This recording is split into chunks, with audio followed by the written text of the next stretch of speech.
Hey, and welcome to Matt and Jess TV. I am Matt Roast here with Jessica Bunbun. This is our Feud Capote versus the Swans, Episode 5, reaction and review.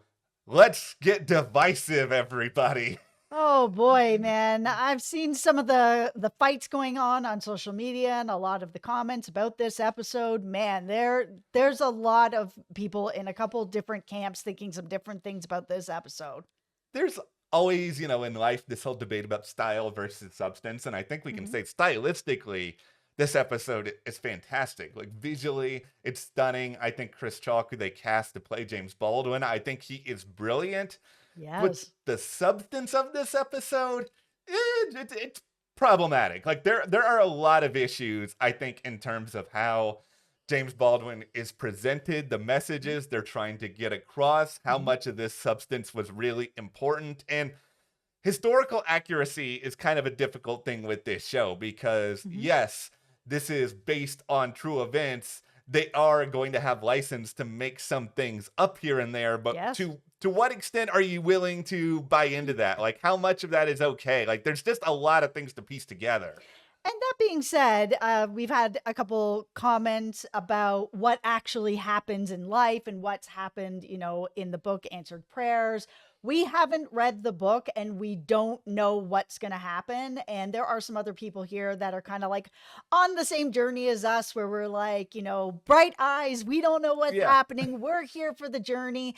And sometimes, like Matt just said, just because there's source material doesn't mean that they're always going to follow it all the way through Yeah. and that they aren't going to take liberties with it. It is still a TV show, right? Yeah. So I would just ask that if you guys don't mind, if you have read the books, that you don't give away really too many spoilers in the comments for those of us who just don't want to be spoiled. Yeah. And hit that subscribe button now so you guys don't miss any other coverage we have here moving forward. It's also a great way to support the channel. So, okay, I'll start this off here by kind of detailing a little bit of what I know about James Baldwin in relation to Capote, Mhm. because like just laid out there, I have not read Answered Prayers. I have not read the source material that this show has been based on. I am more of like an old school Truman Capote in Cold Blood reader, and I Yeah. saw the Philip Seymour Hoffman movie, Yeah. and if you guys have seen that movie recently, James Baldwin, aka Jimmy, is referenced in that movie, and it is clear and it's established that Truman Capote and James Baldwin, who is, author, activist, like Mhm. they had some sort of relationship. However, this entire conversation that is the basis for this episode, and it takes up a good at least, 75% of it, it never happened. Like the producers have come out and said that this conversation never happened. There's no historical record of them having a conversation like that. Like, is that something that we can overlook for the sake of the story that is being told? Like, just answering that question alone, I'll be able to say I'll allow it just because, this is historical fiction, with Mhm. fiction being a part of it. They're going to take some liberties. Yeah, because that's the thing is if you don't know that this conversation never happened, watching it on the show, they're not very clear that this conversation never happened. Yeah, and so I'm okay with the basic premise of, okay, we're going to bring in James Baldwin to have this Mhm. conversation with Capote because we want to try to answer and deliver X, Y, and Z. So Yeah. that part of it I'm willing to accept. However, here is where we start to hit the curb a little bit. There's a lot of questions online as to, within the lens of the show, we're not talking about real life now, within the Mhm. lens of this show, was this entire sequence with Capote and Jimmy a dream, or was it real? Was it Right. something that actually happened to this Capote? Like, I fall in line with the idea that, okay, that this is something that Capote dreamed up, that Capote needed to have some sort of construct, subconsciously to get him to move forward, to continue to finish Answered Prayers. But, it's very ambiguous through what the show is actually giving us in this episode. Yeah. That's just where I'm landing with it. Now, here is the next issue at the heart of all of this. If this is all a dream, why is he dreaming up James Baldwin to be the person who quote unquote helps him see the light? Because I'm going to actually read a quote here. Okay. And this is Truman Capote in a letter to Newton Arvin wrote the following on Baldwin. And this is an actual quote. Like, this is something that is real. I loathe Jimmy's fiction. It is crudely written and of a balls-aching boredom. I do sometimes think his essays are at least intelligent, although they almost invariably end on a fakely hopeful hymn-singing note. That is not a praiseworthy quote of James Baldwin. This is not somebody that I think that Truman Capote would ever really respect to the way in which it is portrayed on the show. It sounds like jealousy. He sounds like he's jealous. Yeah, there's a He's lot of... dying a jealous death. It's true. It's true. Now, and he may not be. He may actually just not like, Jimmy's work. But at the same time, like, that quote sounds like he's having jealousy that, maybe he thinks privately that Jimmy is a really great writer and that he's maybe even better than him. I think there's a little bit of both maybe going on here, where I think there is some element of jealousy here for sure, because Jimmy is someone who seems to be, largely praised by a lot of people. He sort of has gone on, lived in Europe for a good chunk of his life. He's found an element of freedom, and in some ways he has something that Truman never really has. And, some of it's Truman's own doing, is that he is so hung up on this idea of celebrity and connection and being a part of this world that it's even said, finally, it took 5 episodes, but finally the show really hits on this idea that, like, doing In Cold Blood really broke Truman as a person, and that's a big hurdle he struggled to get past. But he also had a lot of other things that caused him to not be able to get past it that he was doing to himself. Yeah, like, one of the things that I think this episode brought to the table for us as viewers is, we've seen him so far this season so deeply immersed with the Swans and being, part of the socialite circle and being accepted and being part of this, elite group of people, that he has kind of had blinders on to who the Swans really are and how not great they really are. Like, I'm not saying they're the most horrible, evil people in the world, but they're not great people. So I feel like for this episode, there was really a lot of him taking off those blinders to be like, okay, yeah, I do want to be part of this social circle and I do want to have that attention on me. But at what cost? Like, what's the cost? Because he read them for filth. Like, he was just brought out that they're, terrible people, that they're terrible wives, or terrible mothers. Like, every horrible thing about them, he spoke very, very honestly about it. Whether it was actually to Jimmy or to Dream Jimmy, whatever it was, he was saying it to himself to really be like, take a look at what you're sacrificing to be part of this group and this sort of have this social status, that the people that you're actually having to have these friendships with, do you really respect them? Do you like them? Do they even respect her like you? Like, they're kind of terrible people. So, like, is it worth the cast? While I question a lot the way that this message was delivered, I don't think that worked in this episode. I do think that the message itself that you brought up is important, and it is this idea that Truman publishes, this first parts of Answered Prayers and Esquire, and it starts to create all of this hubbubaloo all over the place, and this entire sequence is designed to sort of make him feel less guilty for what he has done, that he has, supposedly ruined these people's lives, put all of this out there. And it's basically finding a way to give him license to say it's okay with these people being ruined because they were worth ruining in the first place because of all these different things that they did. And I think Truman, in a way, kind of operates with this idea of, in putting people into my literature, they get to live forever. And I think he likes to think that he is like immortalizing them and giving them a sense of power in being in his literature. But this episode sort of flips that on its head, where it's like, yeah, I'm immortalizing them, but they deserve to be immortalized in the worst possible ways because of all these things that they've done. So you know what? I'm not going to feel guilty about it anymore. I'm just going to throw it all out there.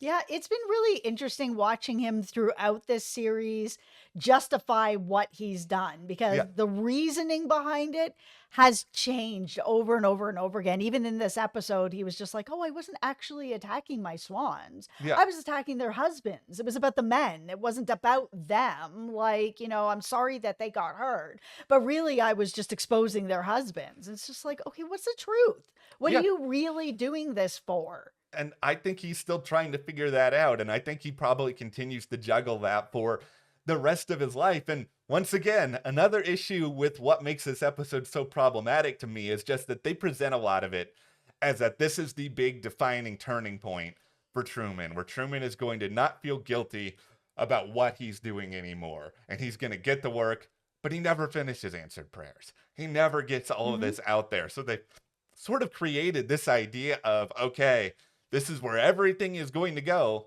but then it doesn't go there. And so the question is like, okay, why doesn't it go there? And if we're spending this whole episode creating this epiphany, why are we spending so much time on an epiphany that doesn't stick? Yeah, no, it doesn't stick. That much we do know. We know that this book doesn't get finished. So he's gone through this epiphany where by the end of the episode, he's literally eating a swan that this chef has like pulled out of a park and has, made for him to eat, that he's just like, basically showing us I have no problem with what I'm doing anymore. I've taken the blinders off. I see you guys for the filth that you are. And now I feel justified in hurting you, hurting your families, hurting your kids. I'm fine with all of it now because you deserve it. And I'm going to eat you up. There is another issue with all of this, that it's a big can of worms, but it's something that's really tied into everything that's going on here. And it's this idea that Truman is a rich and successful white man who has basically if this is a dream sequence, he's basically having this dream about a successful black author coming in and saving him. And there is this idea of having a white man come up with this black savior that is a very, very criticized idea. It's something that is really problematic in a lot of different ways. Now, if this is meant to be a dream, and this is just Truman dreaming all of this up, then it shows, okay, Truman's own problematic nature, that he's sort of dreaming us up and devising all of this up. And that's a problem with Truman. And through the lens of the show, we can say, okay, this is how they are presenting Truman. If this is not a dream, then the onus on the problematicness of this whole situation, that falls on the creative team of the show for sort of putting this out there. And that's something that's really unseemly to me. And that's just why, as much as it was important to learn some of what we did and getting Capote to where he was at the end of this, there had to have been another way to deliver all of this. Like, there had to have been, whether it's another conversation with a different author, whether it's somebody else that Truman may have had, I don't know, a modicum of more literary respect for. Like, it just doesn't feel like the delivery of all of this was believable enough for me to spend 45 minutes on this entire episode, especially when other ones were so jam-packed. Yeah, this is the thing, is if this is like, really happening, then this wouldn't have really happened, because as the quote shows and sort of history shows, these two never had this conversation. They did not have this type of relationship. Like, it was not this. Yeah. So if it was a dream, then it's more, is it about how Capote really felt about Jimmy, that it really was just a jealousy and that he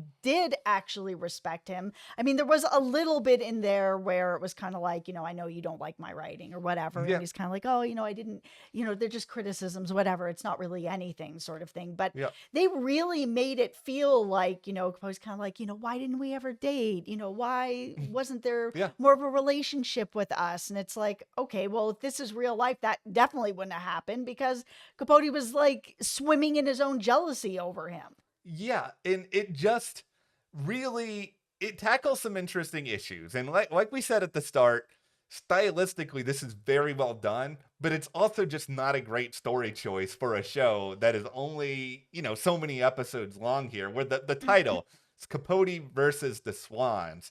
We have a lot of talking about the Swans in this episode. We have a lot of characterizing the Swans, but there's not a lot of direct Capote versus the Swans going on. Like, we have Callista Flockhart on this show as Lee.